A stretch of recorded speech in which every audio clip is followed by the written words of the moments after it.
है ना ऐसा।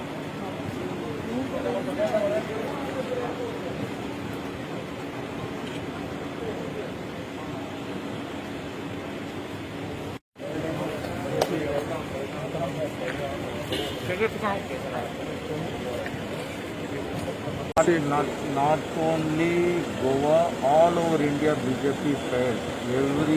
Everyone knows, everyone Indian citizens know how they made a manage in this crisis, pandemic, and they don't all see India is the number 2 in the world oxygen producer, but still no one gets proper oxygen, and they export vaccination, they export injection.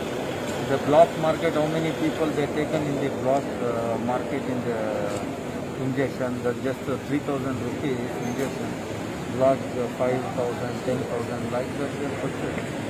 Because all the support by government, it's all what happened. And most important, they should vaccinate for everyone immediately. Only one vaccine against they can fight against they should not already. I am not finalized my TP. Once the program finishes.